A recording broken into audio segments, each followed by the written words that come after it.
Did that work? Let's see. Well, yeah, apparently did. Okay, so can you hear me and see my slide? I can. Okay, let's get started then. Yeah, so my title is indeed a hidden variable model for universal quantum computation. And this is an unusual title for the work that I do. I had not expected to present on a topic like this. Yeah, it's a workplace accident basically that happened in late 2019 and that has now evolved into a paper. And that's what I'm going to talk about today. And the reason I'm giving this talk is kind of to encourage everybody to perhaps revisit their assumptions. So it's a counterpoint. I mean, I guess most talks in this series, they emphasize the importance of contextuality. And what I'm presenting you today is a hidden variable model. I mean, we will discuss the connection to contextuality in the discussion part of this talk, but I'm presenting you the opposite. I am presenting to you essentially something that looks almost non-contextual and can nevertheless describe all quantum mechanics in finite dimensional Hilbert spaces. So as I said, it's a workplace accident. So let's get started. So my work is in quantum computation. So this comes first, and it's in the foundations of quantum computation. And so we are asking questions like, what makes quantum computing work? And then, well, you can think about all sorts of stuff. I mean, the first usual suspects that come to mind are maybe superposition and interference, largeness of Hilbert space entanglement, and so on and so forth. But then you also venture sooner or later into contextuality and Wigner function negativity. And this is what we've been looking at in the last while. And the two are rather closely connected. And I'll point that out later in this talk, not very much later, pretty soon. And we're now moving into a different area. It has to do with certain discrete structures in Hilbert space, and we don't yet have a name for it. But yeah, so I just want to point out here in this slide, we've been talking about contextuality and Wigner negativity for a while, and it seems like we're moving on. Okay. So this would be a talk for other occasions. So I just want to say, so this is a talk that I have given at other times, and it would be perfectly suitable for this series, I suppose. It emphasizes the role of contextuality for quantum computation. So let me just read the result to you. So this is for measurement-based quantum computation. Well, never mind, measurement-based quantum computation will not matter for this talk today. It's just a model of quantum computation that works by performing measurements on entangled states, local measurements on entangled states. And if you consider such a model of computation, then you have a theorem that pertains to contextuality. Namely, you can say that, or you know that whenever this model of computation is able to evaluate a nonlinear Boolean function, then, and does so with sufficiently high success probability, then you know that it cannot be described by a non-contextual hidden variable model in the sense of David Mermin. Yeah, so kind of local observable. I mean, values assigned to local observables. Okay, so I think that is a subject that would have fitted in this series very nicely. It illustrates rather nicely the connection between contextuality and quantum computation, but I'm not going to talk about it. I'm talking about this different thing today because it is the newer result, and yeah, I think it requires explanation and digestion. Okay, so this is a different talk. I'm not talking about it today. So today I talk about this thing. And so what you see here is the opening paragraph of our paper. And again, I'd like to emphasize, if somebody had told me as a graduate student that I would write a paper with such an opening paragraph, I would have just shaken my head. Yeah, I mean, it's very far away from what I normally do. Okay, so let me read it to you. It is often pointed out that the foundational objects in quantum mechanics are amplitudes, not probabilities. This fact notwithstanding, here we construct a description of universal quantum computation and hence all of quantum mechanics in finite dimensional Hilbert spaces in terms of Bayesian update of a probability distribution. In this formulation, quantum algorithms look akin to classical diffusion problems. Okay, so that's what the talk's going to be about. Okay, so here's a summary of the result. So what you see illustrated here on the right-hand side is an example for the 1 qubit case. So if you were to do this on 1 qubit, this is what it would look like. You would have a phase space with 8 points, and then you can update them according to what Pauli measurements you perform. But the point of this is, of course, what I'm talking about is not about 1 qubit, it's about the general n-qubit case. And so we claim that we have constructed a hidden variable model with a positive representation for all quantum states, the Clifford unitaries, and all Pauli measurements. So not just states, both states and operations, such that you can represent universal quantum computation with this. So this is what I'm going to talk about. And I hope that my initial comment about measurement-based quantum computation was not confusing. This talk is not about measurement-based quantum computation. This talk is about a different computational model, namely quantum computation with magic states. And if you don't know what it is, I'll tell you later. And so our work is a descendant of this work here. So I think this was the first result in this direction, claiming that contextuality supplies the magic for quantum computation. So if you work in this model, quantum computation with magic states, your initial magic states need to be contextual, cannot be described by a non-contextual hidden variable model if you want to be computationally universal.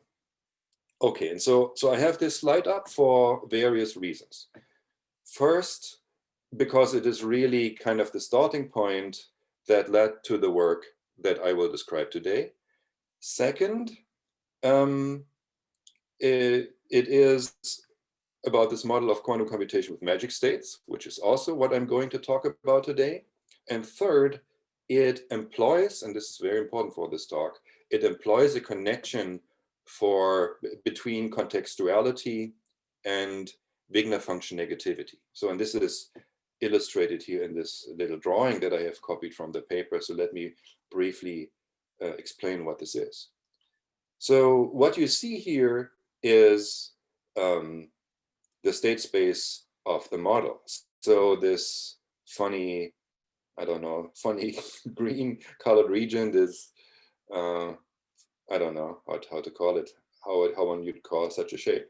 But anyway, this acorn shape maybe, this is a section through the state space. So this green region here would be the states allowed by quantum mechanics. So these are the positive density, the valid density matrices. Now, then you have this red region here in the middle. These are probabilistic mixtures of stabilizer states. So these are states that are classical from the perspective of the Goddess-Manil theorem. And then you have this triangular shape. That is the states that have no contextuality in their representation. So these are the non-contextual states, and you see there's quantum states that require contextuality. But interestingly, you also see that this polytope in funny corners extends beyond the state that are allowed by quantum mechanics. So there are states that are not positive density matrices, which nevertheless can be described by a non-contextual hidden variable model. Okay, and now comes the important point here. The non-contextual states are the states with no negativity in their Wigner function. So the notion of Wigner function negativity and contextuality are the same in this model. And I say this because today I will mostly be talking about the Wigner function side. So this entire talk will be about negativity in Wigner functions. And it fits to this talk series because of this result, because of their equivalence for their setting between Wigner negativity and contextuality. Okay, final thing to say about this paper. So why did that not solve everything? It left open the case of even dimension. So this result discussed odd Hilbert space dimension only. If you do these types of things, there is a very stark difference between odd and even dimension. And so there was lots of subsequent work dealing with the even dimensional case, and that eventually led to the paper that I'm talking about today.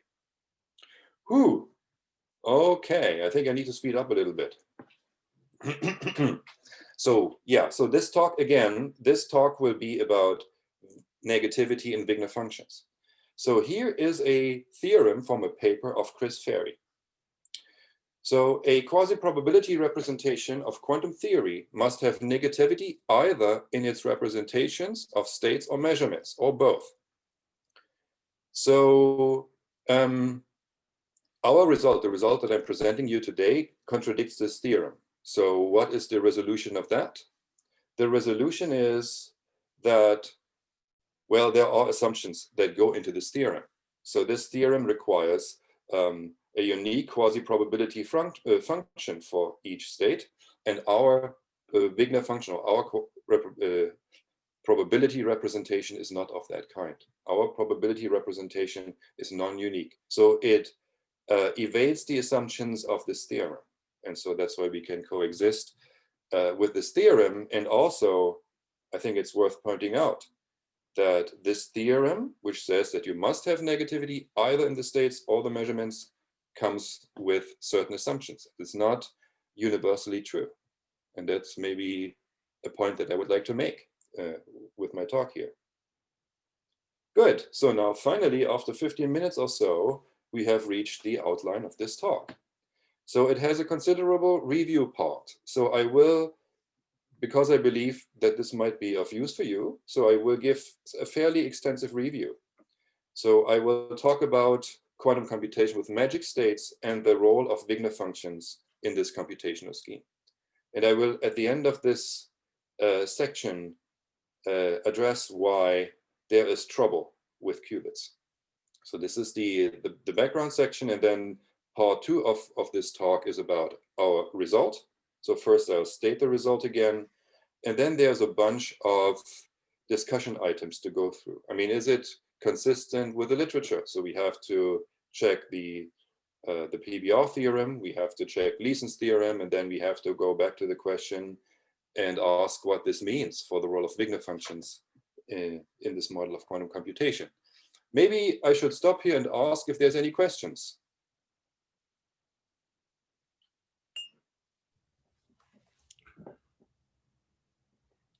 Well, I suggest that all the questions will be asked after the talk. It will be okay. All the questions all at once after the talk. Fine. Good. All right. Let me continue then. Okay. Let me give you a bit of subject history. So Wigner functions. So the Wigner function is just a particular representation of quantum states. It has the exact same information as density matrices have, but it's basically the density matrix in a particular basis that is plotted on phase space with position and momentum. And it's for a long time, I mean, quantum optics people have regarded negativity in those Wigner functions as an indicator of quantumness. Okay, so that's how the Wigner function comes in. And this can be made rigorous in case of quantum computation. Namely, and this now goes back again to the group of Joe Emerson. So you have the following theorem. Quantum computation with magic states can have a quantum speedup only if the Wigner function of the initial magic state is negative, or has negativity in it. So in short, negativity in the Wigner function is necessary for quantum computation. So this was first shown for odd dimensional systems in the sister paper of what I showed you a couple of slides back. So again, I emphasize the connection between negativity in the Wigner function and contextuality of the state representation. Okay, and then basically, as I've already indicated, so once this paper was out, the question was then, how can this be adapted to even dimension? In particular, how can it be adapted to qubits? And well, then there were kind of papers following that earlier paper by Emerson and company. Good. But today I want to make a counterpoint. And the counterpoint is that the above statement, I mean, it remains technically a true statement, but it hinges on the precise definition of the Wigner function. And you may make your definitions differently, and then you see that negativity is not required anymore. Okay, and so I want to go back to the theorem stated here by Chris Ferry. Okay, so here it sounds different. It sounds here in this theorem that you really must have, as he says, negativity either in the states or in the measurements, and there's no way around it. So the way it sounds in this theorem is that negativity in these Wigner functions is some kind of substance, some kind of quantum essence that you, if you have it in one representation, you will have it in all representations. But that isn't true. Really, this theorem comes with assumptions, and those assumptions can be avoided. Okay, so it's not kind of a magic substance, this negativity. It really depends on the precise definitions that you make, and that's the counterpoint that I want to add to that story. Okay, so much about that. Now let's move on and talk a little bit about this computational scheme, quantum computation with magic states. Yeah, so it's a universal scheme of quantum computation, but it works on a reduced subset. So you do not have a universal set of gates. Rather, you have only a restricted set of gates, namely the Clifford gates. Okay, I hope you know what Clifford gates are. I mean, it's the stuff that maps Pauli operators onto Pauli operators under conjugation. And it's gates like the C0 gate, the Hadamard gate, and so on and so forth. So this by itself is not universal, and you need to supplement it with something, and these are the magic states. So the magic states are states that are not stabilizer states, and they take the role that small angle rotations previously had. So here there's no rotations with small angles, and you can reproduce them by invoking the magic states. So the magic states give you your universality back. So in a way, the computational power is shifted from the gates to the states. And you can ask yourself, what are the properties of these states that give you that universal quantum computational power? Yeah, so that's that model. Just one tiny side remark. I mean, this model may seem to you as some unnecessary complication of quantum computation, but it is actually practically useful. If you would think of fault-tolerant quantum computation, if you want to overcome decoherence, then this is what you would look at. Okay, so it is practically relevant, but today's talk is not about practical concerns. Okay, so for us, this is the important question. Which properties must the magic states have to enable a quantum speedup? And the answer that has been given by all those papers that I've cited, Wigner function negativity. Okay. So let's go back to this result. stated a couple of slides back, and let's state it again, because what we want to now do is prove it.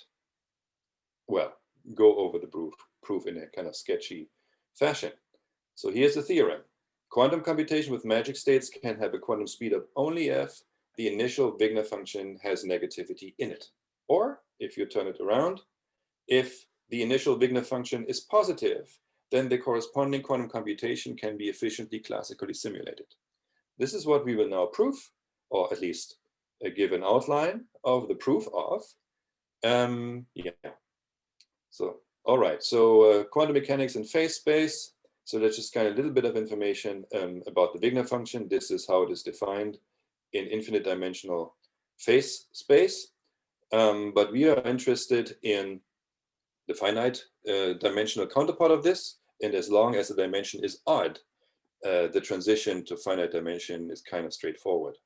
If you go to even dimension, then all hell breaks loose. And we come to that in a moment. Okay, but maybe the one important thing to say here is that the Wigner function is the closest quantum mechanical counterpart that you can have to a classical distribution, probability distribution over phase space. Quantum mechanically, we cannot have such a distribution because position and momentum cannot simultaneously be observed. But we can have something very, very similar, and this is the Wigner function. Okay. As I already said, this idea of Wigner functions, which comes from quantum optics or dealing with infinite dimensional systems, can be adapted to finite dimensional Hilbert spaces, and this adaptation is easy when your Hilbert space dimension is odd. Okay, and if this is so, then the phase space for your Wigner function is just a grid of those dimensions. So you have your local Hilbert space dimension is d. You have n particles, so it's d to the n for position, in quotes, and another factor of d to the n for momentum. So this is the size of your phase space. All right, I am now reviewing two properties of the Wigner functions that is very important for the functioning of the algorithm. I will not go through the definition in the finite dimensional case. I will just assert that once you do all the definition, what comes out is two properties. And those two properties is really what we are using. So the first property of importance regarding those Wigner functions, and that really justifies the use of Wigner functions in those computational schemes, is covariance. So covariance means the following thing. So it is all summarized here in this formula. And let me walk you through it because it is important for the purpose of this talk.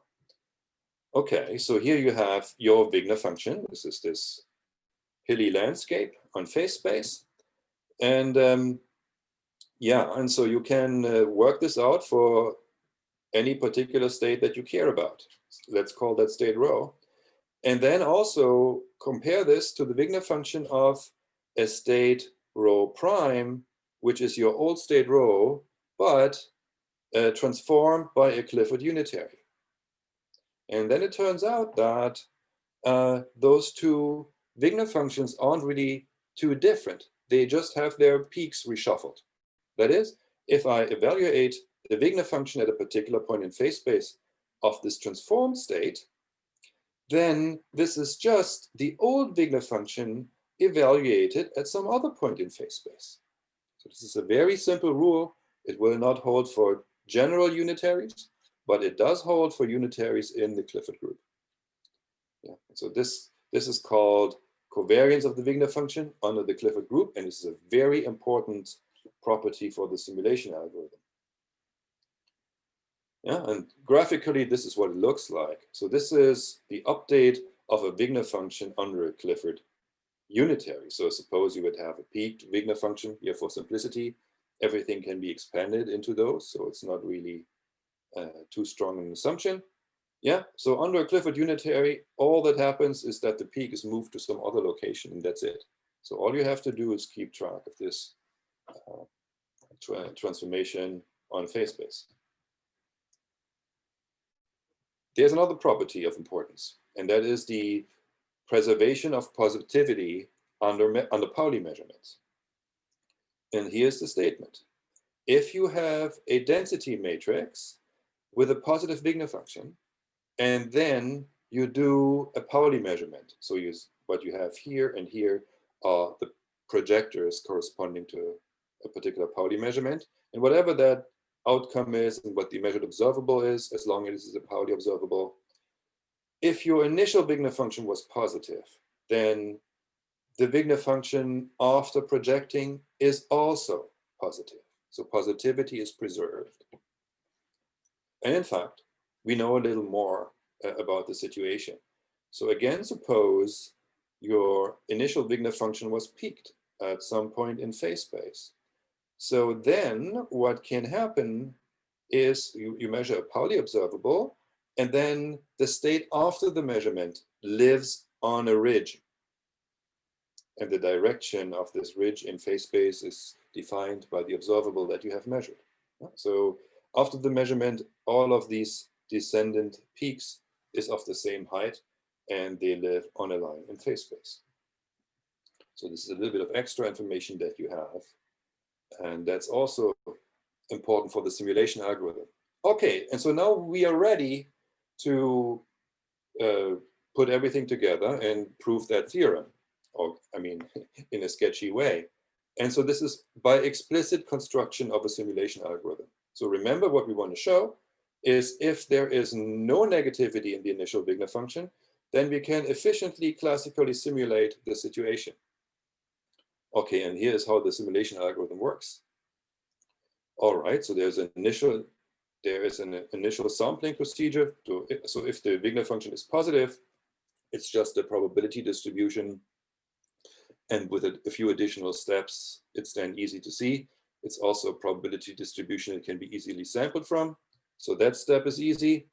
Okay, and then as far as the computation is concerned, all you need to do is updates on the Clifford group and updates on the Pauli measurements, and they are very easy.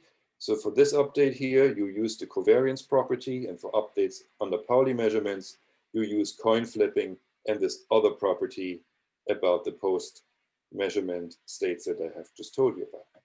Okay, so that's the proof idea. If there's no negativity to begin with, you can efficiently classically simulate. So you need negativity for a speeder. Okay, so the trouble with qubits. So why are qubits different? So again, the transition from infinite dimension Hilbert space to finite odd dimension, that was smooth, but the transition from odd to even Hilbert space dimension is bumpy, extremely bumpy, nothing smooth about it at all. And the reason for that are these little monsters here. They are Mermin square and Mermin star. So these are simple proofs of contextuality in quantum mechanics, and they have a bearing, strong bearing on the situation down here. I cannot go into details, but I just want to kind of make you sensitive to this distinction between odd and even dimension. It has everything to do with those guys. Okay, so so there's a bunch of theorems about the situations. So one theorem says, for example, so let's assume that we have a density matrix, and we assign a Wigner function to this as follows. So we have a set of what we call phase point operators, and we write our Wigner function as an expansion in terms of these phase point operators, and the expansion coefficients are called the Wigner function. Okay, and so it turns out, if for an even dimension now, if your phase point operators form an operator basis, that is, you have a minimal number of those, then the resulting Wigner function cannot be Clifford covariant. So that's a bad thing, because Clifford covariance we used in the proof. In fact, this was the main reason why Wigner functions are connected to the subject of quantum computation. Okay, and then there's another result. It is known that in order to track contextual phenomena, you need of the order of n squared classical bits, and tracking a system on this conventional phase space would scale linearly with n. So again, if you use Wigner functions that are based on operator bases, then you run into trouble. And so really the lesson learned here is you go to overcomplete sets. Don't look at operator bases, but you look at overcomplete sets of such operators. And this means that your expansion is no longer unique. Okay, and this program has been adopted. So this is how we solved the case of qubits. So we have a solution for that. It's not the purpose of this talk. But there, as I said, there is the price to pay, that the Wigner function is no longer unique. And the phase space looks way more complicated for qubits than it looks for qubits. Okay, but this is just background information, and I think this is also the end of the review part for this talk. So we now go to the discussion of the result, which is kind of, which is the successor of this result. So this result technically got us almost there, and then we just had to examine it, figure out what it really means. And yeah, so that led us to the result that I'm now going to talk about. So here is the hidden variable model for multi-qubit states and Clifford gates and Pauli measurements. And so this is what you need for universal quantum computation. Okay, so here's an outline of how we are going to structure the remainder of this talk. So first, I give you the model and the result, and then it's a bunch of discussion to have. So we have to talk about how does it compare with Gleason's theorem, how does it compare with the PBR theorem, what does it say about a Wigner function negativity and its role in quantum computation. And finally, since this is a lecture series about contextuality, we should address this also specifically. Good. Okay, let's get started. So here is the definition of the state space of this model. Okay, so really if you kind of want to get started on this, the all-important question is, for any number of qubits, what is the largest state space that is closed under Pauli measurement? Yeah, so if that's not so entirely clear what closure means, we want to take a state and then apply a Pauli measurement to it, the projection, Pauli projection, and what comes out shall be, after normalizing it again, shall be in the state space. That is what we mean by closure under Pauli measurement. So that turns out to be the critical question. And tinkering with this question brings us to the following construction. So here's the definition of that generalized state space. So yeah, so it is built from a bunch of operators that have the following properties. So every operator in that state space has the following three properties. First, it is Hermitian, and it has unit trace. And third, the inner product, the trace inner product of every operator with a stabilizer state is non-negative. And that holds for all stabilizer states. Okay, so yeah, if you look at this for one qubit, for a single qubit, and just kind of take a cross-section of the qubit state space, then yeah, so this is a cross-section of the Bloch sphere. It's just a circle or a disk. And the state space is the cross-section of the state space is this square. The overall one qubit state space is a cube. The important property here is that the the density matrices are strictly included in our state space. So every density matrix is positively represented in our model. Okay, and it is easy to see why this is so, and not just in the qubit case, but for any number of qubits. And the reason is right here. So property 3 would hold for all states, for all density matrices, but with respect to not only the stabilizer states, but with respect to all pure states. And so it holds for the stabilizer states in particular. And so, yeah, so valid density matrices satisfy these 3 conditions, and therefore they are included in our state space. Okay.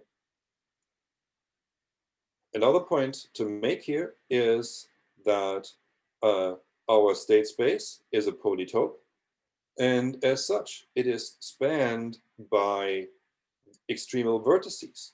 So this is our notation for the extremal vertices.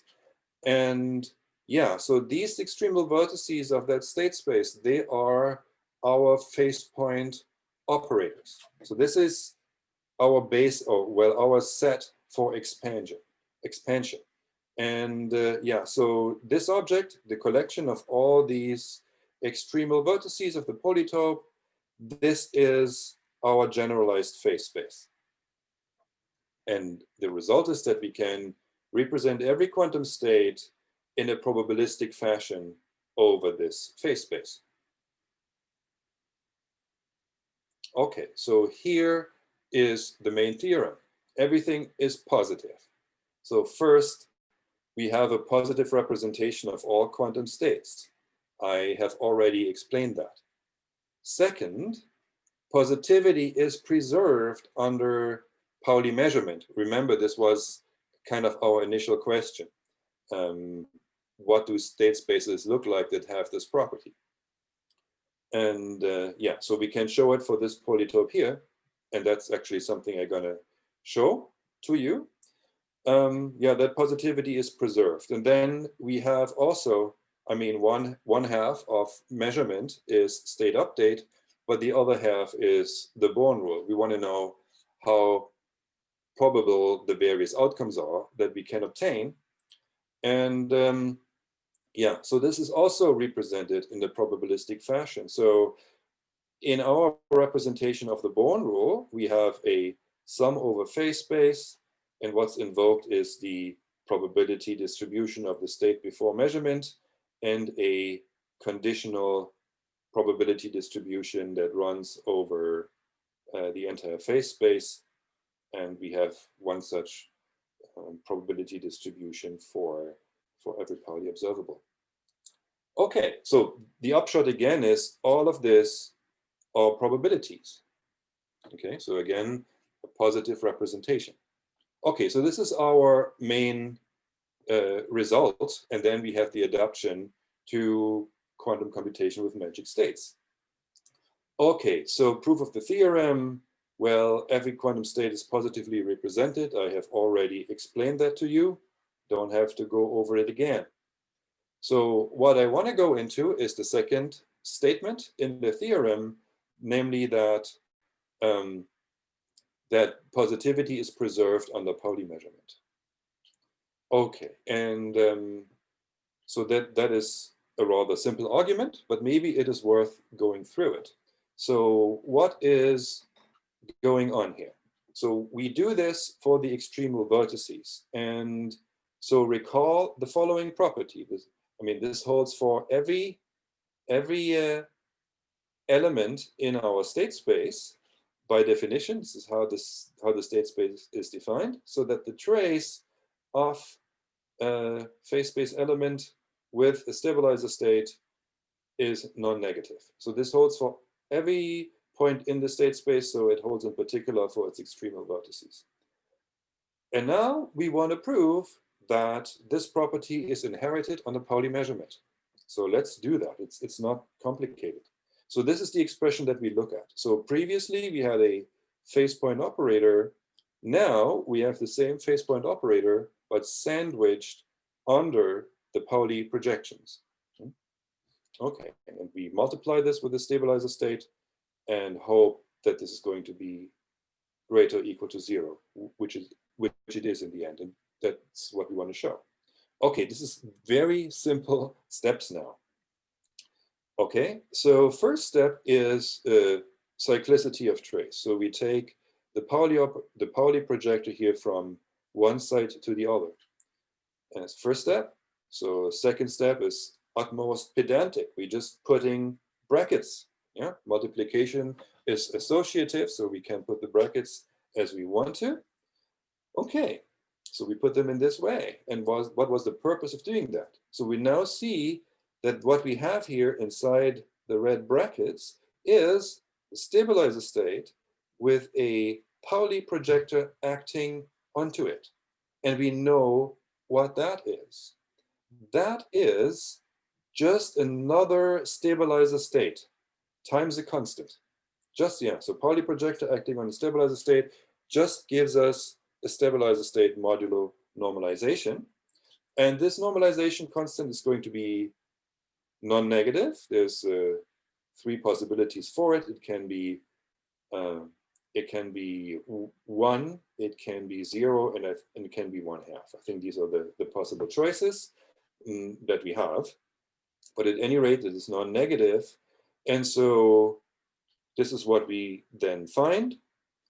So by assumption, we know that this is non-negative. So we have non-negative times non-negative is non-negative. So we see that indeed this positivity condition is inherited under Pauli measurement. Good. Okay, and this is basically, I mean, you have more arguments of a similar kind, and I think this is what I wanted to show you to illustrate the theorem. Yeah, good. Okay, so that's a theorem all by itself, and now the question is, what is it good for? Is there any algorithmic use for it? And yes, we can apply it to quantum computation with magic states, because there we have exactly those operations that we have talked about. Oh, well, there's actually more. What we have talked about so far is the Pauli measurements. And what we still need to talk about when applying it to quantum computation with magic states is those Clifford unitaries. So let's quickly do that. But it's kind of a similar type of arguments. And really, the Clifford unitaries, they don't really do anything in this computational model. So you could just dispense with them. If you want to keep them because they are in the definition, then you have to do a similar argument to what we just did. Namely, you show that whenever an operator X is in the phase space, then this thing conjugated under some Clifford unitary is also in the state space. So you have a probabilistic update. In fact, and this is a little more complicated to show, and that's why I have not shown it here, but it is also true that you have Clifford covariance.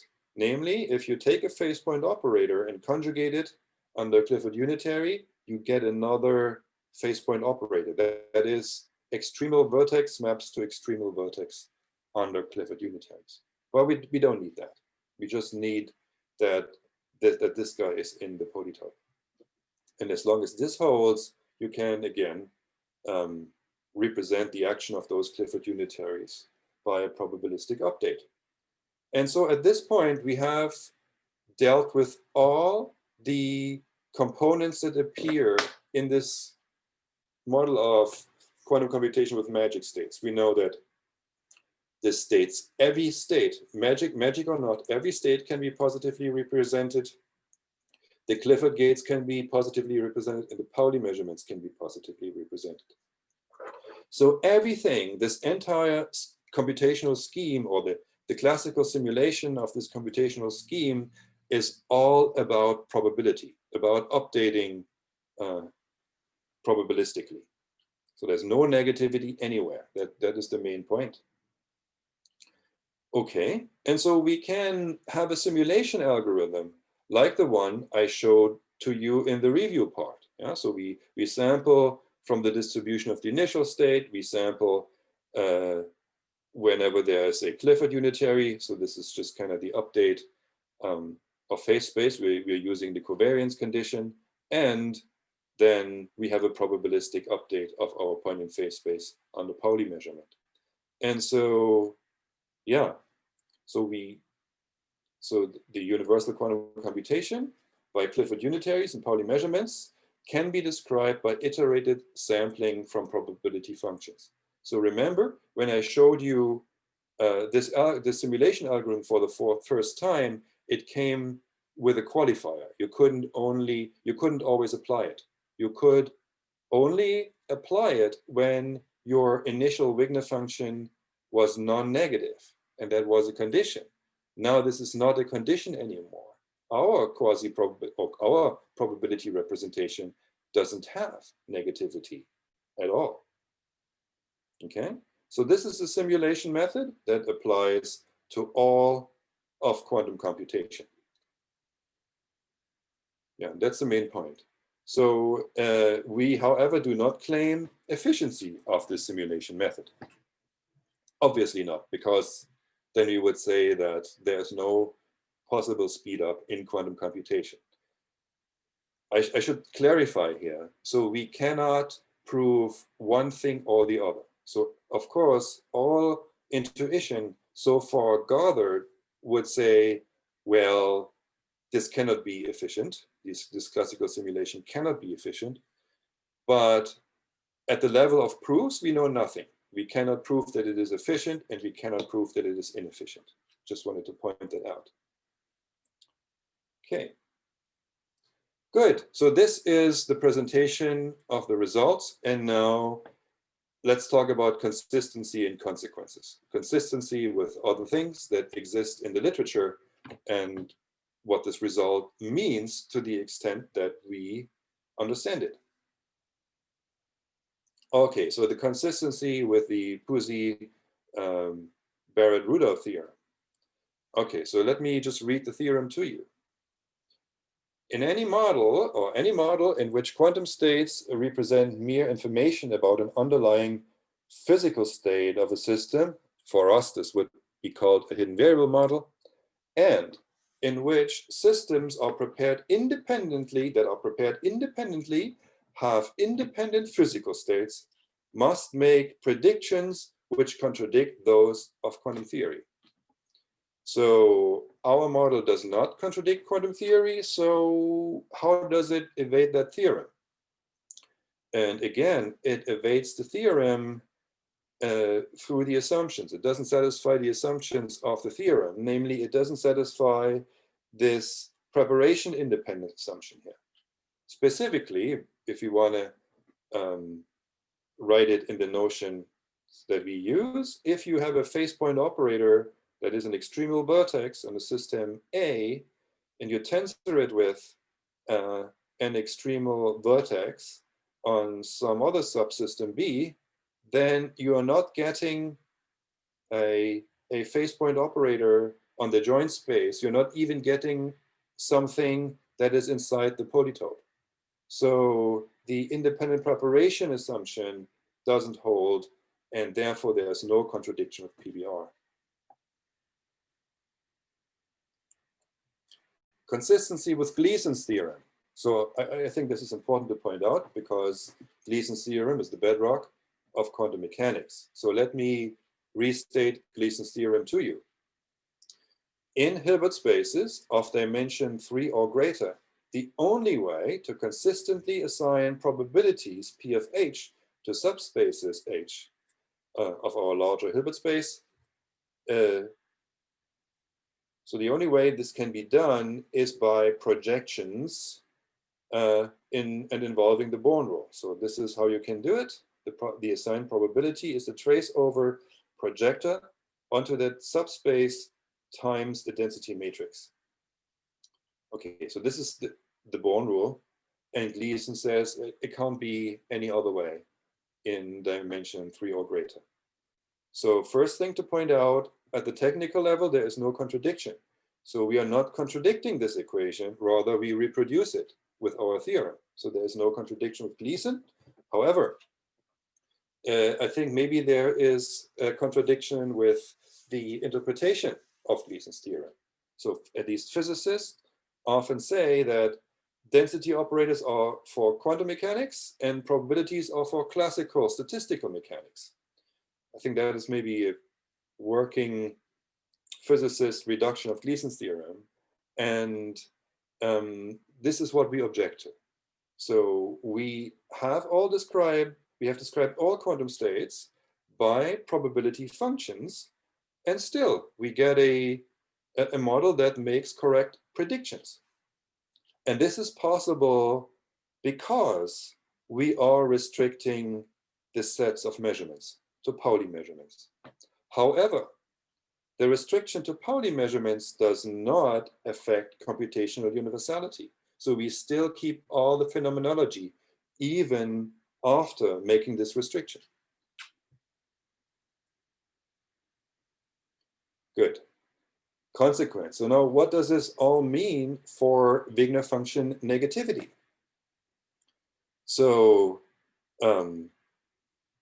first point, the existing results are not invalidated. I mean, we are not saying that what came before us is technically wrong. So for suitably defined Wigner functions on the qubit, rebit, and qubit systems, negativity remains a precondition for quantumness.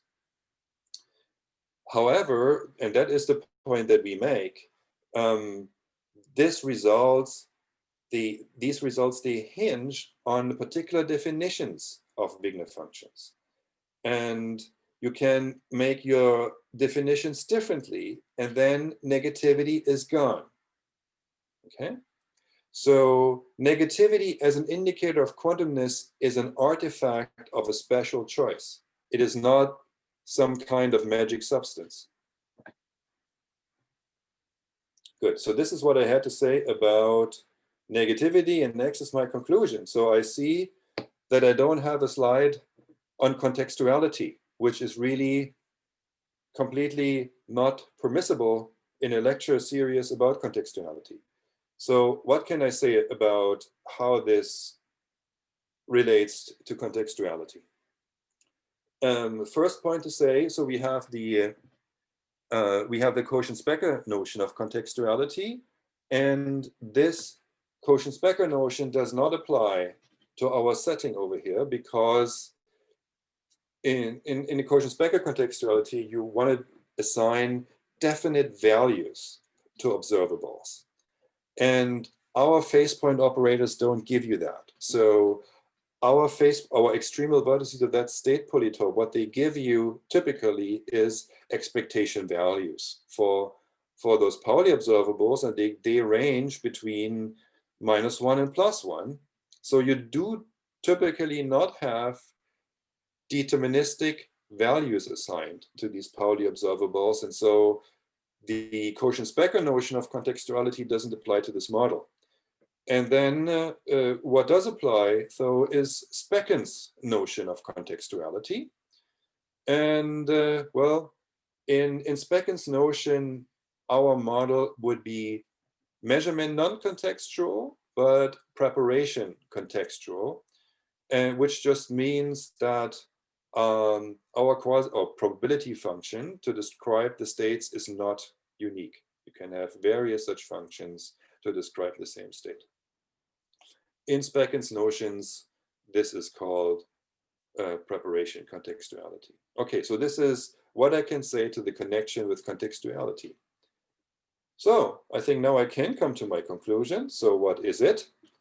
So we have constructed a hidden variable model for universal quantum computation, where all states and all the necessary operations are represented by conventional probabilities. Let's see. Yeah, just classical probabilities. There's no negativity required anywhere. No negativity here at all. How costly this simulation procedure is in terms of computational cost, this is something that we still need to figure out. We do not know it at this present moment. We are naturally led to expect inefficiencies, but we cannot make definite statements at this moment. My final slide, outlook. So, I mean, this whole work gives you a new object to consider, something new to look at. And this is this funny state polytope.